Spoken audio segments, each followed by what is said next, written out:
It's the POPP-Cast. People of Phnom Penh. With me, MC Luke.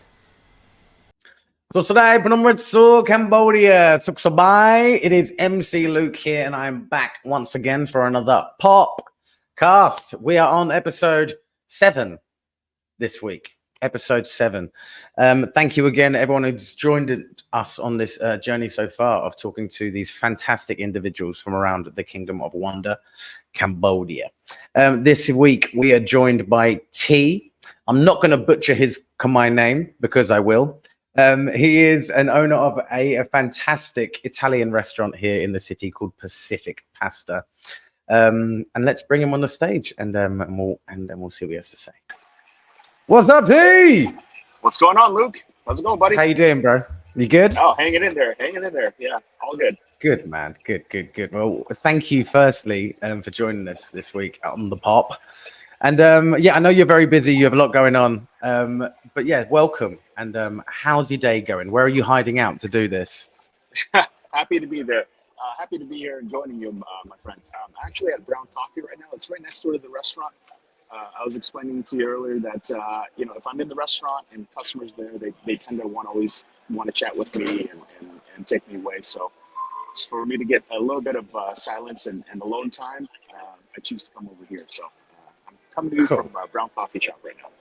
Brown Coffee, and you're in what is known as Eden Garden, right? So this area is called Bang Thok, which means the dried up lake. Which coincidentally used to be a lake. So this area was a lake before, and then they filled it in. They found out it's quite valuable land, so they filled it in. And now there's quite a bit of few businesses and hotels and condos and the whole works. So we're cinemas in the and area. Cinemas, bowling rings. Yeah, man. I love it. It's Eden Garden, right? Eden Garden, it's called.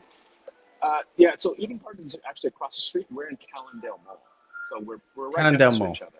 Yeah, but if you tell the locals Eden Garden, then they know exactly where it is. They'll know, yeah. It's a really nice area, man. I literally, like, my wife and I, we go there, we eat your pasta, and then we go and see a movie. It's kind of a bit of a I love the space because the way they've set it up, with the roads, it's all organized. There's parking lots. I mean, there's no flooding. It feels like a fairly modern part of town, and I love it. Yeah, it's literally, it's a very newly developed part of Phnom Penh, really, I suppose. And it's still developing. Yeah. There's a lot still going on. Oh, 1,000%. I mean, there was supposed to be a Hilton finish and a convention center right behind us, but because of COVID, everything kind of slowed down. But, even today, it feels like things are starting to slowly ramp up again. And I think probably the next 2-3 years, I think this place will look completely different.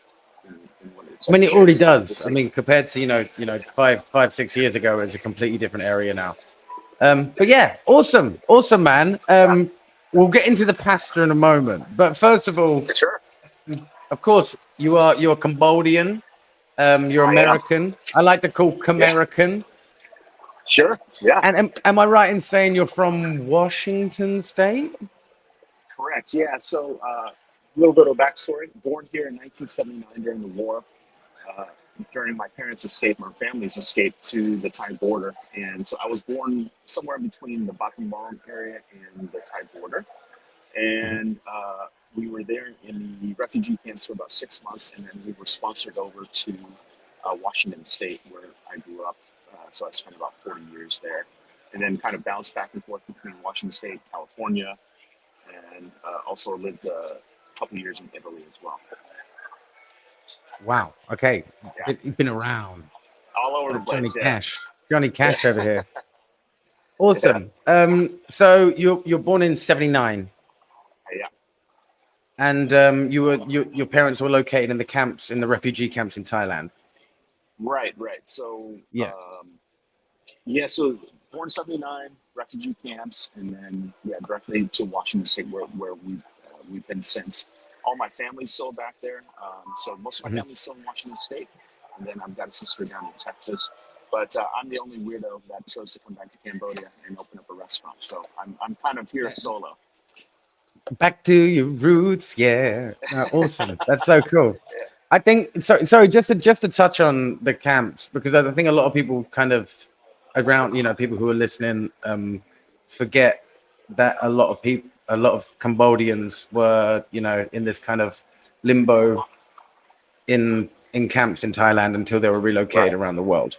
Right. And Yeah. that was, and that's a whole different story in itself from, other than what was happening in Cambodia at the time. I mean, I have many American friends who talk about this period of time, and it was, quite a completely different thing in itself. For sure. And me being so young, I was only 6 months old when we immigrated over to the States. I don't remember anything, but, after having conversations with my parents and some older siblings and older sibling, my cousin, they have some recollection of the time that they spent there. My brother always talks about, running after like frogs and chasing frogs and catching Yeah. them to eat. Yeah, yeah, yeah. But I mean, it was a good and bad thing, all things considered, and we were the lucky ones. We were able to be able Yeah. to, there was a church in Eastern Washington that sponsored our entire family to come over to the States. And then there was another church in the same community that sponsored our cousin's family over. So we were actually, able to go over to the States kind of as a group, and that really Mhm. helped the situation because there's so many So, families that were broken up. how many of you are there? So yourself, your mum, your dad, do you have siblings as well, T, or? Yeah, I have an older brother and an older sister, Mhm. and then a few other siblings that passed away during the war. And Yep. then I have my cousin's side. They have 7 brothers and sisters on that side, so it's a pretty big family. And we all All grew Cambodian up families. all Cambodians, yeah. And we grew up next to But each it's other not in just like Washington. the. It's not just the the direct family. It's with all my Cambodian friends are like, oh, this is my uncle, Yeah, and it's not their yeah. uncle, but it is No, considered their uncle. Everyone has yeah, yeah, about yeah. 20 uncles, so it's Oh, very for sure. confusing sometimes.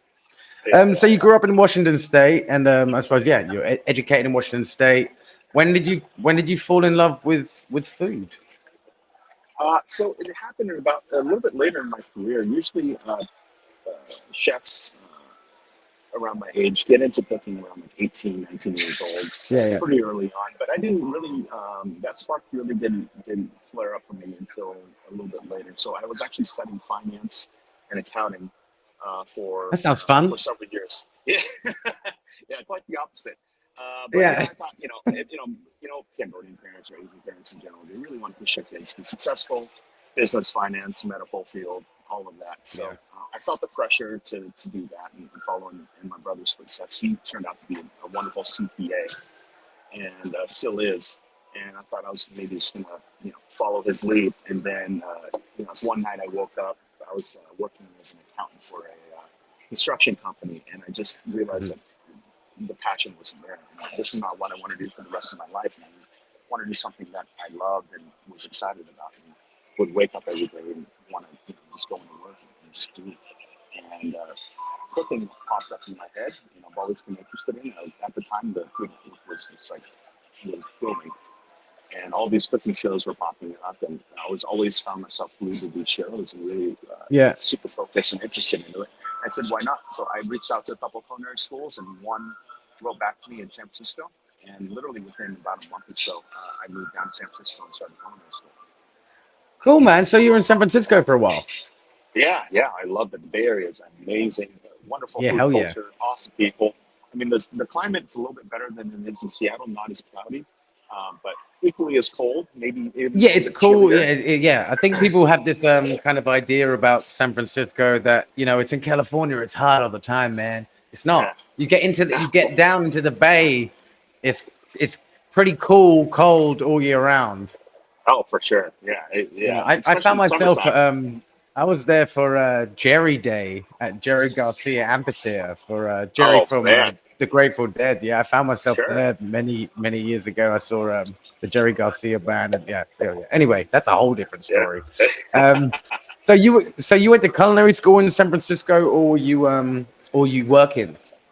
Yeah, yeah. So I went to culinary school in San Francisco and did that for 2 years, and then I was actually planning on sticking around California because I really loved the area and loved being there. And then actually one of my dream restaurants that I wanted to work in Washington State opened up a spot, and I applied, and then they accepted me. So I said, why not? It was a fine dining French restaurant, French Northwest restaurant, that had their own farm. It was like a mile away from the restaurant. So my duties were to go in every morning, work with the farmers, help grab the produce, help process it, and then bring it into the restaurant around noon, and then just go to work and just Oh, proper farm to table. prepare the foods. Yeah, like literally farm to table, and that was my life for about 2 to 3 years. I was working at the Herb Farm restaurant in Seattle. Yeah, it was amazing. What was it called? Sorry, The Herb Farm. The Herb Farm. the Herb Farm. Is it still running today?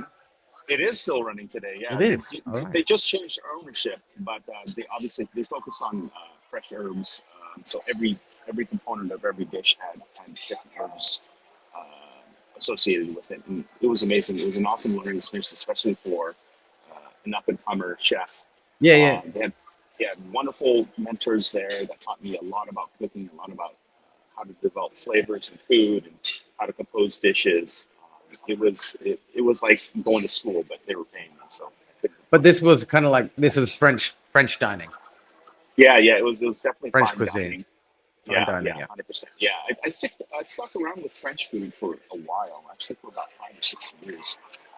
Yeah. I really enjoyed it because I was sort of enamored with that fine dining Experience. and experience and mentality. I've always wanted to work Yeah, at I French think. Laundry and all these 3 Michelin star restaurants. And as a young chef, I mean, you can kind of get wrapped up in that environment for sure. Yeah, for sure. And it was very. Would you that time? I mean, where you were working, was it like a real high pressure kitchen or?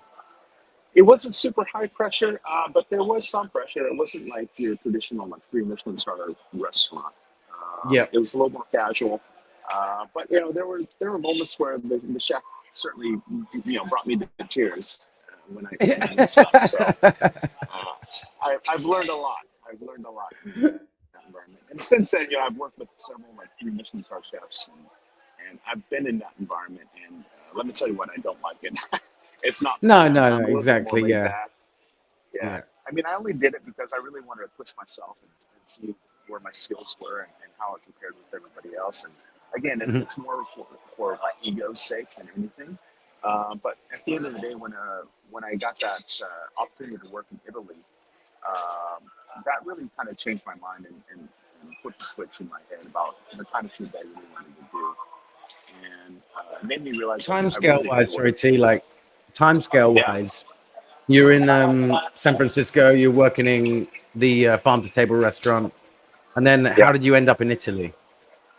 Yeah, so kind of a long story, but I ended up working for a chef by the name of Lisa Nakamura. She was the sous chef at the French Laundry, which is like one of only a handful of 3 Michelin star restaurants in America at that time. And she had worked all over Europe and then came back to Seattle and opened up a restaurant in Seattle. And she hired me on as a sous chef. And we've had conversations throughout the time that we worked together, and she always knew that I always wanted to work in Europe at some point in time. Hmm. And she was actually offered a job, the same job in Italy, by a headhunter, and she turned it down because she already she had the executive chef position. And she asked me if I was interested in it. I said sure. And so Cool. we had a couple chats, and she's like, "All right, well, here's the plane ticket. Come on over to Italy." Nice. And that Yeah. kind of started your, I suppose, your romance with Italian cooking. My love affair for sure. Yeah. Yeah, yeah, yeah. I didn't really understand it. I don't know about, you know, growing up in the States, you really don't have that sort of connection with Italian food as maybe say some European countries would. And I Mhm. didn't really get it. I didn't understand it. The most Italian restaurant that I went to at that time was like Olive Garden or something. Yeah, And yeah. it didn't really put two and two together. But when you're living there and you're working there, you're like, all right, this is the culture. This is how pasta should be eaten.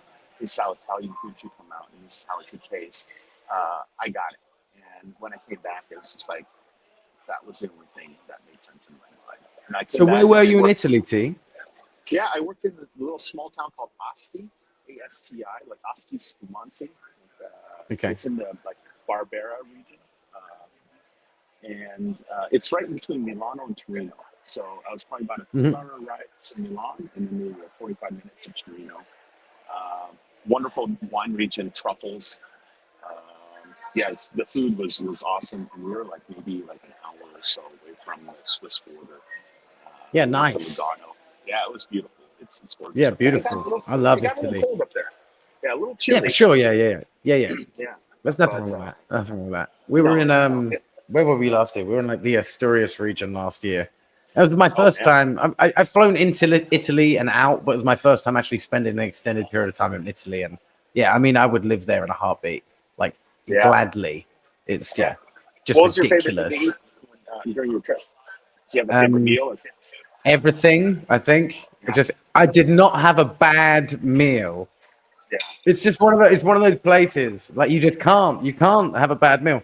Even if you go to a small, let's say a 2-star restaurant, you're still getting what you get in the West, 5-star Italian food. It's sure.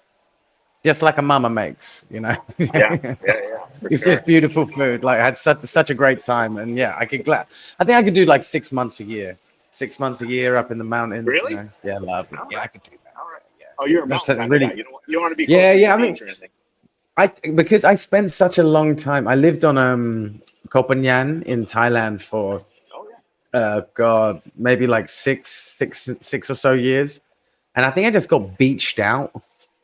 Ah, amazing. I love the beach, but like more than like 3 4 days, I'm kind of sitting there like, what do we do? Like go in the ocean, I kind of get a bit bored nowadays. Yeah, So, but yeah. mountains, you can go trekking, all this beautiful scenery. You know what I mean?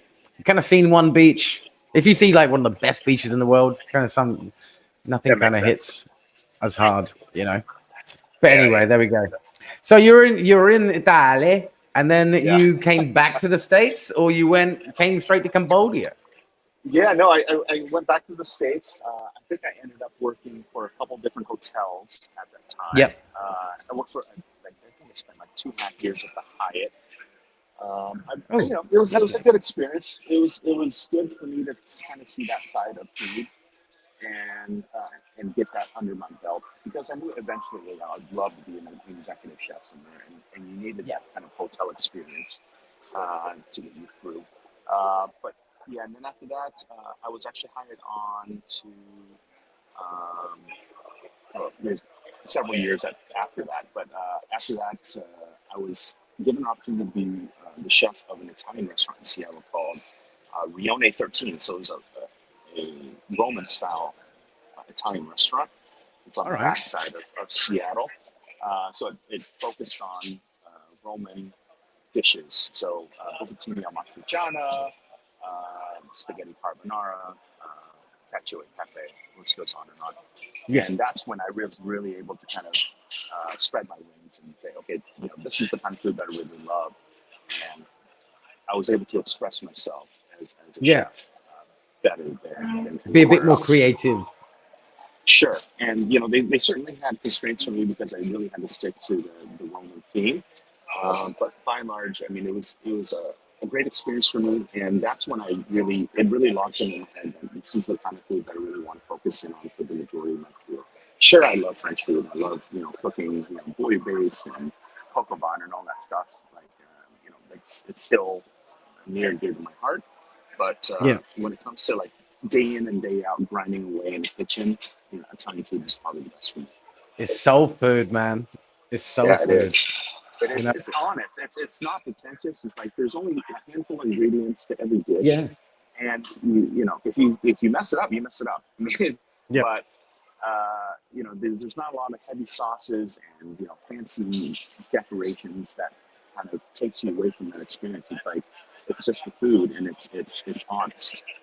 I think I feel like Mexican food and Italian food have a lot in common in that respect. Like it's similar ingredients for from all the dishes, but it is so soulful and just so homely. It just makes you feel good. It's like having a big old hug It from your is. It food. is. Yeah, I actually had a small stint working as a culinary director at a Mexican restaurant chain in San Francisco called Tacolicious. Did you ever go there when you were in San Francisco? Tacolicious? Tacolicious? No, no, I Yeah, can't say I did. It was a long time ago when I was there, man. We're going back yeah. like 14 years now. Okay, yeah. It's a fairly new group. but I was lucky enough to work with a wonderful group of guys that really knew what they were doing, and they actually sent me out to Mexico City so I could get like Ooh. a feel for the culture. And I got it, man. It's the food in Mexico City is actually underrated, and I think it's probably some of the best food in the world. 100%. So you've dipped your toe in all the cuisines in quite specialized fields, like you've been in the with the locals in the countries themselves and learned. Yeah, I Nice, mean, amazing. and that's sort of part of the game of being a chef. To be honest, I Being mean, a for me, chef, it right? is. That's what it means to be a chef. It's like being able to be curious about the different kinds of food that you're eating and experiencing, and be able to like dive right into the crux of that cuisine and figure out what the soul is, what makes it tick. And that's what Yeah, for really sure. kind of gets me going. Every time I travel, it's literally just food based. I figure out, what are the top restaurants in that region or that city that I'm visiting, and let me try it out and figure it out, and then I can try to start to deconstruct that food in my head, figure out the bits and pieces of it, and see what will it fit into the Italian framework, or will it fit into Khmer food, or will it fit into French food? I mean, the list goes on and on. Yeah, it's cool, man. That's awesome. Amazing. Yeah. So I Yeah, mean, again, a true chef does this exactly. yeah, It's nice. That's nice. So you've got to sample pretty much everything from around the world. I have. Yeah, Of course, being Cambodian, but growing up in America and then have all these experiences overseas. I suppose the big question is, what brought you back? do What brought you back to the Kingdom of Wonder? What brought you home? you mind if I walk and talk with you for a second? Walk Maybe and talk with me, that. baby. Let's Yeah. go. All right. Let's go for a walk. Yeah. So Let's show everyone Phnom Penh. yeah, actually, we're just gonna go and find a plug for my laptop. But Okay. the reason why I came back to Cambodia was uh, it's an interesting story. So let's see if I can find. Sorry, I think I Find found some it. Yeah. plug. Oh, how's your Cambodian? That's pretty good, huh? Chakamai take the achran. Dick might be good. Okay, Take that's the good. yeah. I suppose my Khmer is quite contextual. Like my restaurant Khmer, when it comes to ingredients and things, I can get by. When it comes to in the ring now with the fights, I know, Yeah, I know my fight vocabulary. But as we all know, it's such a difficult language. I mean, I've learned many languages from all around the world, but Khmer still tops the list as one of the most difficult. I mean, it has the yeah, largest alphabet, for example. it is. It's actually quite challenging. And Yeah, little and it's side story. Oh, extremely tonal. People say, a lot of people say like, "Oh, Chinese is the most difficult." It's not. Chinese has harsh sounds. It has harsh consonants. I find so it's actually it's easier to pronounce. The only difficulty with Chinese is like the zer zer zer. But mm, Khmer, there's so many tones, and changing your tone ever so slightly can make a big difference. oh, 1,000%. Like, so when we were growing up, my dad was trying to teach us, me and my siblings, my brother and sister, Khmer growing up. And so he didn't really have any books or anything to teach us from. So we literally just Yeah. wrote out the alphabet on paper, piece of paper, and then we just go in one by one and Mhm. sound out all the sounds and then try to put sounds together and make words and then sentences. And Yeah. let me tell you, he was an awful teacher. He's one of the worst teachers ever. Oh, bless him. Yeah, but he learned from monks back then. Right? So he would. Yeah. So whenever like they would pronounce something wrong, the monks would just take a ruler or whatever and just hit them. And Mhm. he follows suit. So I mean, whenever we got something wrong, he would discipline us. And that kind of that, unfortunately that pushed me away from learning Khmer as much as I Yep. wanted to. So as I got a little bit older, about 10 or 11 years old, I just stopped trying to learn Khmer. Obviously, I'm still able to communicate with my parents and get my message across, and we still speak Khmer to each other to this day.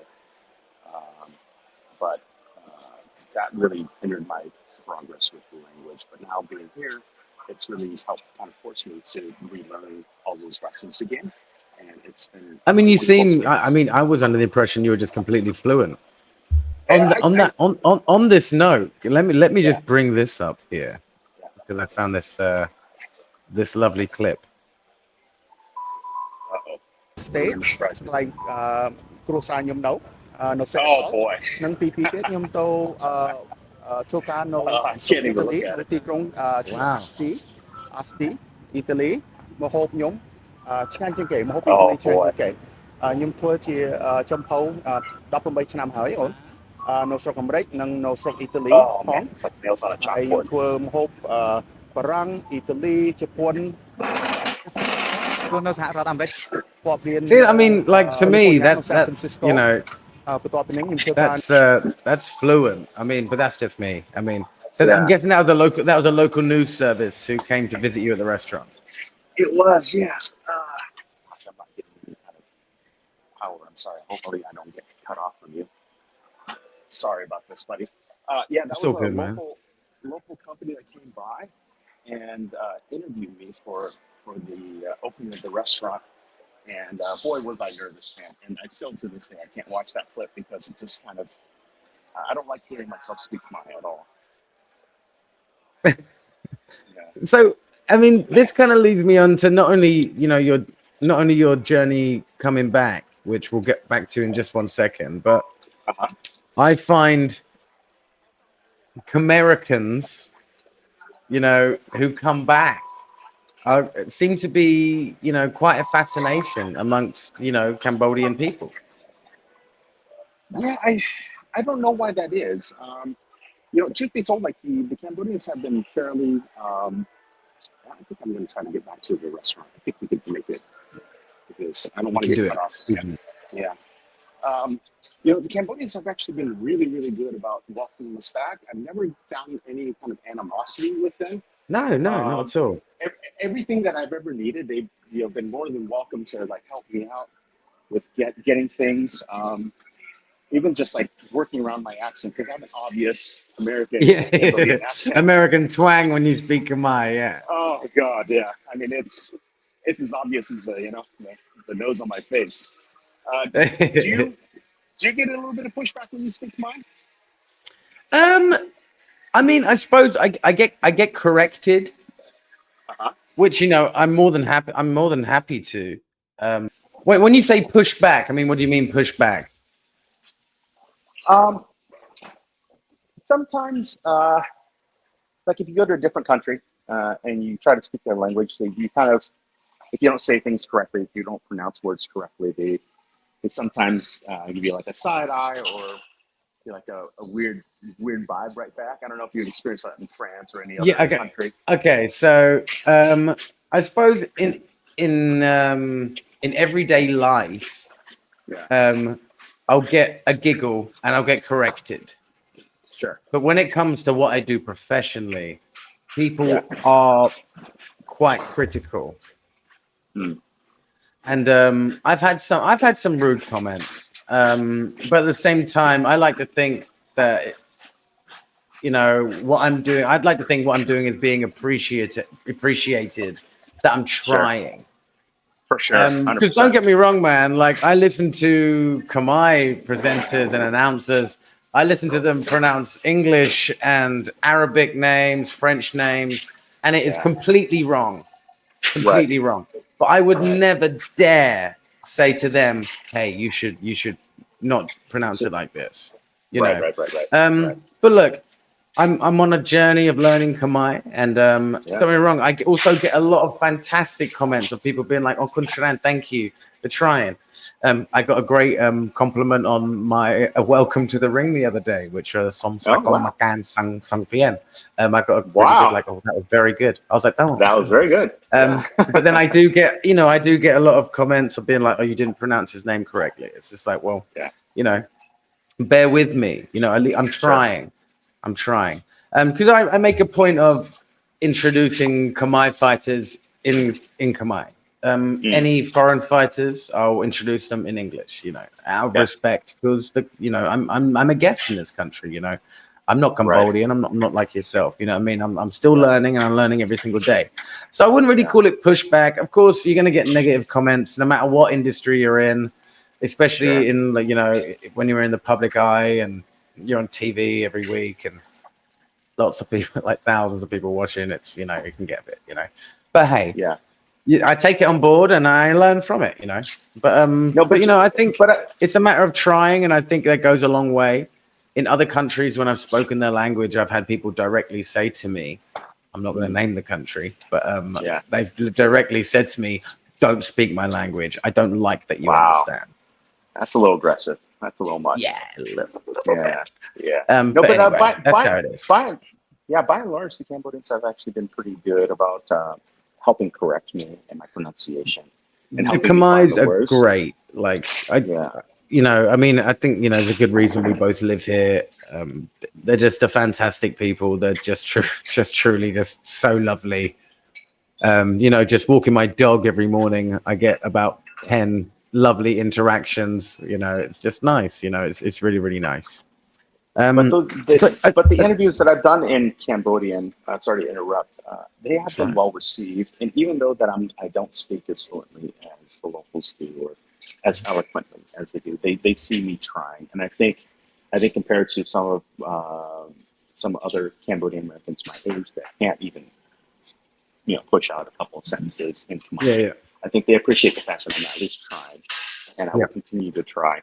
And they ultimately get it because as well as I do that Phnom Penh is an ever-changing city, and it's growing by leaps and bounds. And the one thing that I've really noticed compared to some of the other Southeast Asian countries around us are that the fact that a lot of people actually do understand English fairly well, and very well. Some of the basic terminology. And if I do get stuck with a sentence, if I say an English word, they automatically get it. And it clicks in. But when it comes to Southeast Asians, I would say the Cambodians probably have the best grasp of English across Thailand, Laos, Vietnam. Cambodia is top notch when it comes to English. And for any traveler listening, in Cambodia, if you're worried about, are people going to understand me? Everyone will understand you. For the most part, I think so. I think that is very true.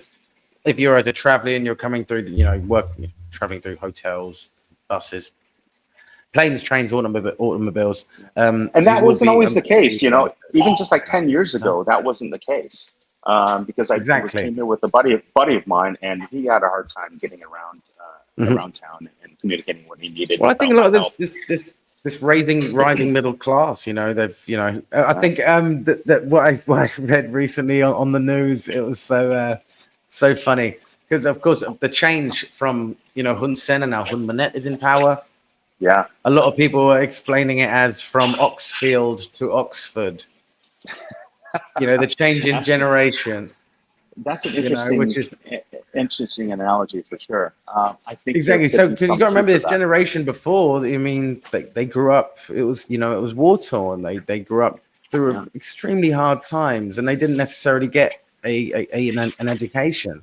But now this class coming up, from Oxfield to Oxford. I found it quite funny. I like that. When it was. No, that sounds great. I clicked the translate button. It was one of those rare occasions when it translates really well from Khmer. Yeah. And but and it feels and maybe it's a good segue for me because it does feel like it's sort of a turning of the page for Cambodia and Phnom Penh specifically. And that was the reason why I really wanted to open up the restaurant here and come back, because I felt like, after several visits to my family and just coming here solo and just touring around this country and kind of experiencing it for myself, I really found that there was a need for the style of food that I really loved and that I really enjoyed cooking. And then I found that maybe, it may be the right time for me to open up Pacific Pasta. There was a lot of reasons why it made sense for me. I think the number one reason for me specifically was because I really wanted to come back and reinsert myself into the community and into the culture and dig in my roots and see if it's viable for me to live here. Because I've always felt connection. What a restaurant it is. And just to kind of give everyone an idea, this is his Pacific Pasta. I think this is someone's upload. Yeah. There's a friend of mine that did the video for me. Oh, that rolled lasagna. Oh, that's my favorite. You and me both. Yeah, seafood boil I mean, there. yeah, I mean that's one little clip, and I have one more here All right. of you doing your thing. All right. គាត់គឺជាកូនខ្មែរដែលរស់នៅអាមេរិក It's another news article, I ដោយសារតែ believe. ស្រឡាញ់ជំនាញគាត់មករស់ Oh នៅស្រុ yeah. កយើងវិញគាត់នាំយក This រ is ស your ជាតិបាទ team. pasta មកហូបរសជាតិដើមពីអ៊ី It's តា a ល face មកផ្ stage ទាល់ផ្ទាល់ one. តែម្ដងកន្លែងគាត់គឺធ្វើ pasta បាទភ្លាមថ្មីជាប្រចាំហើយបើនិយាយពីជំរើសមុខម្ហូបបែបអ៊ីតាលី Look, បែប there it is អាមេរិក again. អ្នកដែលនិយមចូលចិត្តញ៉ាំ Yeah. នេះគឺជាជំរើសល្អសម្រាប់បងប្អូនដែលអាចមកសាកល្បងបានហើយសឹងតែថាអ្នកដែលធ្លាប់ញ៉ាំរសជាតិដើមនៅស្រុកក្រៅអាចមកសាកល្បងនៅកន្លែងគាត់នេះបាន Yeah, there So it I mean, is. yeah, I mean, that There it is. kind of speaks for itself. Your food, I mean, just not being a bias because you're here. I love your food so much. Thank you. Thank That you so rolled much. lasagna is genuinely probably some of the best lasagna I've had in my life. Yeah, And that it's was not. actually. Oh, sorry. It's not just the flavor, it's the presentation, it's the setting of the restaurant, it's the ambience, it's your staff. It's I love nothing more than having the kitchen on display. We can see your staff preparing the pasta, we can see you working in the kitchen, we can see the love, the passion that goes into it. It really is just exceptional, mate, and I can't sing your praises enough about your food because it is just exceptional. Thank you so much. I greatly appreciate that. But I suppose, I mean, how did it come to fruition? Did you just kind of wake up one day and was like, "Yep, I'm going back to my roots. I'm going to start a pasta restaurant"? Yeah. So Was it one of those shower moments? I have them all the time. It's I'm going to do this. The lasagna was actually a shower moment. I'll get back Good. to that. But the reason why how Pacific Pasta actually specifically came to fruition was that in about 2018. On my last solo tour here, I found this location, and I don't know if you remember it, but this location was completely just barren. It was just literally just road, and I think Eden Garden was not in full construction yet. It was sort of like he just had the framing down, but that was it. Maybe a colored dealership, and that was it. And it was just dirt roads and maybe some concrete. And my friend said, this place is going to be up and coming. And, as a Westerner coming into this country and looking at this place, I'm like, there's nothing here. Like, what are you talking about? And they were insistent, like, this is going to be the place, trust me. This is going to be more or less the center of town. It really kind of is because Bangkok is sort of like in between TK and Central area. And then also like Phnom Penh and like Central Market area. So you're really like in that little in-between stage. And what we were shooting for is sort of that middle class to upper class Cambodians that have a little bit more disposable income. And being in this location specifically was sort of a nice midway point for them. And so they didn't have to go all the way into Phnom Penh. You know how horrific the traffic was. Yeah, for sure. So yeah, that's how we. Yeah. And being in this mall specifically, we have like 2 big parking lots. So all of our customers that do drive, they can just park the cars here and just walk right into the restaurant. No issues. So ease of location was number one. The number one reason why we chose this specific spot. And then the reason why I actually chose the concept was that I ate at a couple different Italian restaurants around town, and I didn't find anyone that I really enjoyed or really was passionate about it. It's just like that box pasta, which is not bad. Pasta, I love Barilla pasta. It's not bad, I mean, but you know it when you eat it, you know exactly what it is because I cook it home myself. 1,000%. And I didn't find anybody that was doing the kind of Italian food that I know how to do on my scale, on the scale of what we're doing right now. So I sort of just put 2 and 2 together and just kind of threw caution to the wind, and out came Pacific Pasta. And it's sort of morphed over time in the 4 years that we've been here, and we've kind of added things on. I mean, I think we looked at the menu. There's like 20 different pasta dishes. I think we started with like 8 or 10.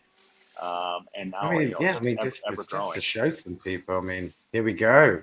I mean, this. Yeah, that's squid ink. Yeah, spaghetti. That's a great one. And then the one in the back is the radiatore. That's a favorite one to say and to eat. It's shaped like a car's radiator. That's why they call it the radiatore. Okay. And and we pair that with like a mushroom cream sauce. And I think that's a. And then here we have Yeah, just That something is delicious the getting cooked up. penne and sausage. Yeah. So everything. Oh yeah, I've had that. Yeah, I've had that numerous Yeah. times. That's a Yeah. banger.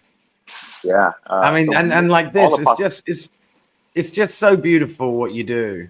I Oh, mean, thank this you is, so I guess, much. your seafood platter, and Yeah, and that's an Italian sensibility. To be honest with you, Luke, it's just being able to just showcase the fresh, ingredients that we have available here in Phnom Penh, and just like don't bastardize it, don't screw it up. Like literally, just yeah. put it on a plate, add some sauces to it, and let it shine. And that's And what for we me, really try man, to focus on. again, like we said, the star of the show. I mean, my Yeah, God. that roll lasagna. Yeah, that's a fan favorite for sure. I think that is the I'd most eat that popular all day pasta. long. Yeah, and so the story behind that, it was that I was looking to add another pasta to the menu, and I really wanted to do the lasagna because there was a lot of requests to do lasagnas, and Mhm. I didn't want to do it the way that everybody else does it. So what they do is they'll do the sheet of lasagna in a pan, cook that up, and then they'll put that in the fridge, and then they'll cut it up, and then they'll wrap it up and then pop it in the freezer or whatever to hold. Mhm. And then for when service comes, when the customer orders it, they just reheat it in the microwave or in the oven or Yeah. whatever they do, and it takes forever. And you could taste it. I mean, lasagna does taste better the next day Yeah, man. generally. And sometimes it's not even cooked all the way through. You got that frozen Yeah, it's bit a in little the bit middle of cold. it. Yeah. I've And worked so in for enough me, restaurants to know what goes down, man. That's why I appreciate yeah, because yours comes out hot in the skillet. It's like, damn. yeah. And we don't have a microwave. Truth be told, we don't have a microwave in the kitchen because I never cooked with a microwave. Sorry, just In a quickly on that professional note, setting. like Yeah. I never see a microwave in Cambodia. Really? I've seen it in a Never. couple of I've seen it in a couple of spots, but But generally even not like in used. people's homes, like no one. Yeah. It's Yeah. weird. They're kind of a rare breed. They But yeah, are. I didn't want to deal with the microwave thing and reheating. So I was having my morning shower, and then it dawned on me to do it the way that we're doing it right now. So we literally just have. So we make all our pasta 100% fresh every day and in house, and we have the pasta sheets. And what I do is I pre-blanch them so they're ready to go, and then whenever a customer orders the lasagna, we layer everything down. So we do the bolognese sauce, we do the bechamel, the herbs, the cheese, and all that stuff, and then we roll it up and we cut it up into five logs, and then we stand them up, and then we pop into some more bolognese sauce, and we throw some more cheese on top, and we bake it, and it comes out hot and bubbly in like 10 minutes, and it's fresh, and it's delicious, and you can't beat it. And so You it was can't. No, a way you of really can't. It's the best yeah. lasagna in Phnom Penh, hands down. So It's the it best. was born It's out of incredible. this necessity because I didn't want to use a microwave, and I really wanted to offer something fresh and delicious, but without all of that fuss behind it. So that's how Awesome. the lasagna came to be. Yeah. Nice. And so yeah, back to the fact that all your pasta is completely fresh. I mean, we have here is your gnocchi, just your gnocchi Gnocchi. again. Yeah. It's just so beautiful, your gnocchi, and Oh, thank you so much. Yeah, the guys. here's it being actually made. The guys make it better than me now. I mean, the guys. So are you know what I never wonderful. realized until I watched this was the fact that I didn't know that. Of course, I'm not a chef. That you put the grooves in it with the fork so the sauce sticks in the gnocchi. Correct. So what you're supposed to do is like push it off of the tine of the fork, but in doing so, you kind of do a little divot on the back side of the gnocchi. So on the top It's a side, it looks like it has the decoration. grooves. Yeah. So on the back, it actually has a little divot so it sauce to stick to That's to it, the man. gnocchi. Wow. Yeah. You learn something new every day, man. Every day's a school day when it comes to Oh, pasta, always, especially. for sure. Yeah. So No, what's the guys are next wonderful. here? I mean, Yeah. like I suppose actually, I mean, having an Italian restaurant in Cambodia, how do you? I mean, of course, like the locals love Italian food. It's a very popular food amongst Cambodians. Right. But how do you say you get a group booking and Uncle Samnang doesn't like Italian food? How do you balance? How do you do you have offerings on the menu for people who aren't exactly fans of? How do you balance for the palate? How do you Yeah. a lot of That's a the good Italian question. flavors are very brand new for some Yeah. people here in the kingdom, and it's of course not just Cambodians, but people from all around Southeast Asia. And maybe some people have never eaten Italian food before. How do you kind of balance what you're offering? Yeah, that's a really good question. And coming from like the Western way of running restaurants, I was sort of dead set or taught to like, okay, this is our menu, this is what we're going to serve, and that's it. And coming here, I've learned quite a bit in the 4 years of being here, and how to sort of diversify. Like, say for instance, this is kind of a silly example, however, but it sort of encapsulates Cambodia. Is that whenever I went to restaurants, like high-end restaurants, whatever, Greek restaurants or Italian restaurants or Japanese restaurants, they would always have French fries on the menu, and I never understood that. Like if I did French fries in Italy, they would kill me. Somebody would, they would lynch me. Oh, it'd be awful. But I didn't understand it. And French fry bolognese. I mean, I wouldn't say no. That wouldn't be bad. But that's the Cambodians do associate like some certain foods with Western food, so they don't differentiate between Italian food or Spanish food or English food or whatever. They know that it's Western food, and they should have French fries, and they should have burgers, and they should have blah blah blah blah, and that's it. So I've had to compromise to a certain degree and add a couple of things into the menu to satisfy a certain part of that demographic. So we have French fries on, and then there's like a thing that we call the seafood boil. I don't know if you have a picture of that, but it's like a conglomeration of different seafoods, and it's sort of like a popular thing that I make for my family when I'm back home in Seattle, because we just have an abundance of seafood in the Pacific Northwest. And so what we do is just cook all our seafood and then pull it out, and then we have like this flavorful butter sauce with garlic and all these spices and herbs and stuff, and then we toss that with all that seafood. It's got corn, it's got sausage and potatoes and everything. Nice. And it's just sort of eat that with rice. And I figured, okay, why not have that available here at Pacific Pasta? Because that is not Italian. Super Cambodian. That is, just loads of fresh seafood. You know what I mean? Right. That's. I suppose that is exactly what when you. I was going to say. I mean, I suppose your seafood would be the winner. But I mean that is very, very, very Cambodian. Just a big old seafood platter, seafood barbecue. So we have that available. I mean, we always have rice on hand because, of course, we do staff meals. We do staff meals twice a day, so they always cook Cambodian food, and there's always rice available. So rice is available for our guests if they want it. We have steaks, we have salmon. We have quite a few options for our guests now. So there's always something available here, and if there's a special request, if they need something, for me to prepare for them, it's not a problem. I can always whip out something. Have you noticed any I suppose, like synergies between the two cuisines, like Khmer cooking and Italian cooking? Is there anything that overlaps? Is there anything that kind of like, oh my god, this works with this, or I do this when I cook Khmer food? Is there any synergy between the two cuisines? Oh, I mean, the list goes on and on. To be honest with you, I mean, I think the biggest commonality that I found between the two cuisines, Italian and Cambodian, is the use of like umami. So the Cambodians use like brahok, fish sauce, and just really pungent ingredients to make their dishes sing. And the Italians do similar things with the anchovies, with Parmigiano, with garlic. So that there's a lot of ingredients that I found that I can actually interchange and swap between the two cuisines. Okay, cool. Effortlessly.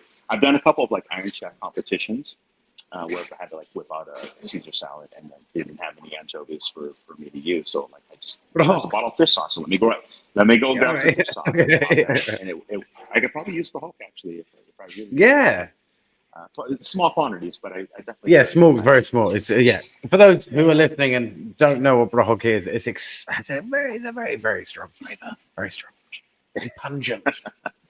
Things pungent is a nice way of putting it. Yeah. So there's moving forward, are you? I mean, what's the plan? I mean, we're in green season, rainy season at the moment. We're all looking forward. I mean, being a restaurateur myself, we're all very, very much looking forward to the high season. I think everyone has high hopes for this year. I mean, Cambodia is doing, pushing a lot for tourism wise. I mean, what's the plan for yourself? Do you have anything exciting planned? Can we see another location maybe in the future? I mean, are you redesigning your menu? What do we have to look forward to at Pacific Pasta for high season to come? For sure. So Or we've just got a lot more of of the same delicious food? yes to all of that actually. So we've been trying to keep things fresh and new for all of our returning guests and for new guests. So we're always offering different promotions and different things to kind of make things fun. So I think I was telling you before, we had like so on Mondays we have like a $10 meat madness promotion. So we'll have 3 different meat options that comes with potatoes and broccoli and stuff for $10, which is an outstanding deal. I don't think you can find anywhere in Cambodia that would offer something like that. You can't. Obviously, we don't make very much money off of it because the price of ingredients are sky high. But it just offers an opportunity for people, especially Cambodians, to come through, try out our food without spending a whole lot of money. And they can bring in their families, they can bring in their aunts and uncles and grandpas and try out the food. And I think that's what I really would love to be able to give to the community, is just that opportunity for them to come out and try what authentic Italian food tastes like without breaking the bank. They don't have to go and spend $20 for a plate of seafood spaghetti. They come here and spend $10 or whatever it is. Precisely, and it's authentic. It's it's the best Italian food in the city. It's authentic. It's homemade. It's made with love. Right. And so you got like Monday meat man. Is it like Tuesday with surf and turf? Yeah, we have surf and turf. We have like a New York strip and a salmon and prawns and potatoes and mushrooms, like all on one platter for $15. And then on Thursdays we have oysters, dollar oysters, and $3 prosecco glasses of proseccos. I mean, you could sit there all day and slip down those oysters and drink a bottle. What I'm loving at the moment is the lunch, the daily the lunch deal, like the value deal, which I'm loving at the moment. Yeah, the daily lunch is like any salad. Like you get a Caesar or a mixed green salad, and then you pick any pasta for $10. And then you also get a soda or a beer, a can of beer. Yeah, I mean, you can't beat that. Yeah, I've been getting the beer. Yeah, that's a good move. And then we've got like different like set menus, like a 3-course set menus, like that's available for lunch and dinner. You get like your option of a salad, a pasta, and then like you pick your protein, like a steak or lamb chops, whatever. It's like about $30, $32. And that's a wonderful deal, especially for families that come through. Family of 4, they'll get like that set, maybe add another pasta, add a flatbread, and they're set. They're ready to go. And they're not breaking the bank. It's like $30 or $40, and they're out the door. All your meals are just, they're filling. I've never walked out being like, oh, yeah. They're American portions for sure. American portions, for sure. Yeah. I mean, the way I judge it is, the way I judge it is if I'm not full after eating that, then it's not enough food. So I make sure that everybody gets enough food before they leave here. Awesome, mate. Thank you so much, T. I'm not going to hold you much longer because I know it's coming into, you got to start getting prepped, I suppose, for dinner.